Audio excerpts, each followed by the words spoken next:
Ranga's marriage summary. The narrator starts the story in a cheerful tone by introducing his village and the people who live there. The name of his village is Hosalli, but it is not mentioned anywhere in history, geography, or on any map of India since the British and our geographers have both not made any reference to its presence. The narrator mentions that Hosalli is as important as the filling inside sweet curry gidabu, a sweet component of a traditional festive meal. Hosalli is a special village, according to the narrator. He cites some examples to prove his point. He talks about the intolerable sour taste of raw mangoes in Hosalli. A chutney made from a sour mango once gave him a terrible cough. The leaves of a creeper plant in their village had big leaves on which one could serve meals. He starts the story of how Ranga got married. He was the village accountant's son who had gone to Bangalore for his studies. In previous times, very few people knew English, and the village accountant was the first person who had the courage to send his son to Bangalore for his studies. The narrator describes English to be a common language in contemporary times. He finds it disgraceful as well. He recounts a recent incident where Rama Rao's son asked a woman selling firewood to come later since he had no change. The term confused both the woman and the narrator. He came to know the meaning of the word later when he asked at Rama Rao house. Such incidents show why Ranga's homecoming was a great deal. The story is 10 years old. People rushed to meet Ranga when he finally returned home. They had expected to see a changed person heavily influenced by the culture of a city. But they found Ranga's behavior in tune with the traditional lifestyle of the village. He was polite to the elders and still had his Janevara on him. He had not lost his caste. The narrator also received a namaskara from Ranga, which he found to be highly respectful of the latter, which was quite unlike the case with present-day boys who had no discernible good manners. Ranga came to the narrator's house in the afternoon of the same day. The narrator had a nice conversation with him. When he told Ranga about his thoughts on marriage, he got a rather disappointing response.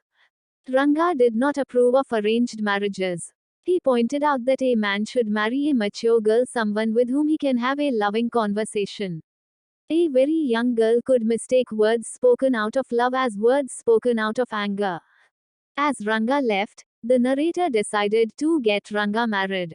He knew a girl who was just right for him, Rama Rao, 11-year-old niece Ratna, who had come to stay with her uncle. Ratna was from a big town and knew how to play the harmonium and the veena. She also had a sweet voice. Her parents were dead. The narrator knew she would be a perfect match for Ranga. The narrator was a regular visitor at Rama Rao house, and the next morning, he asked Rama Rao wife to send Ratna to his house. The narrator had developed a comfortable relationship with Ratna. The following day was a Friday, and Ratna came in wearing a grand sari that morning. The narrator asked her to sing a song, and in the meanwhile, he sent for Ranga. As Ranga reached the threshold, he stopped abruptly because he did not want to disturb Ratna's beautiful song, but he tried to peep inside to look at her. Ratna saw him and stopped singing. Ranga entered the house and excused himself for interrupting Ratna's singing. Ratna ran inside, overcome with shyness. Ranga wanted to know who the singer was. The narrator replied in a sarcastic manner that it did not matter since he was married and Ranga was not the marrying type. Ranga excitedly wanted to know if Ratna was married. The narrator informed him that Ratna married a year ago.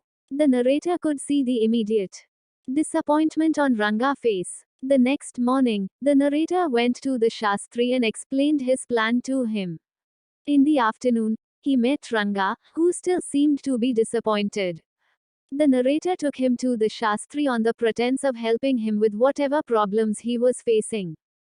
The Shastri orchestrated a well-planned act and informed Ranga that he was having some problems with a girl. The girl's name was something that could be found in an ocean. The narrator pretended to guess several names before he uttered Ratna's name. Ranga looked both surprised and happy, but the narrator disappointed him again by reminding him that the girl was married.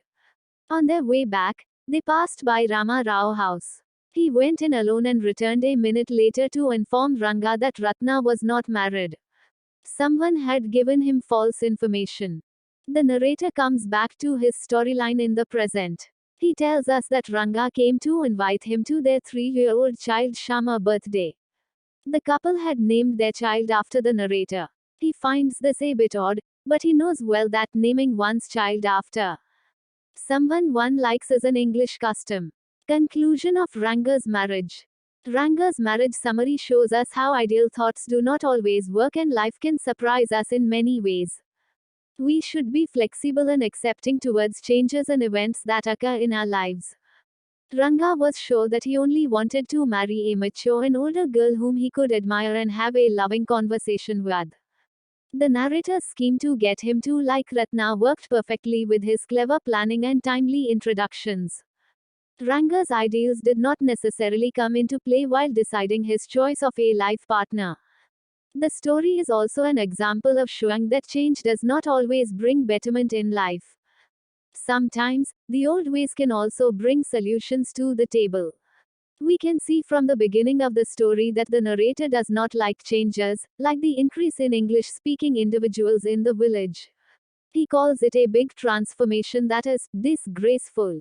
To sum up, Ranga's marriage summary, we learn about the beauty of a quaint village and its customs and traditions, plus it highlights the struggle to reserve our culture against westernization.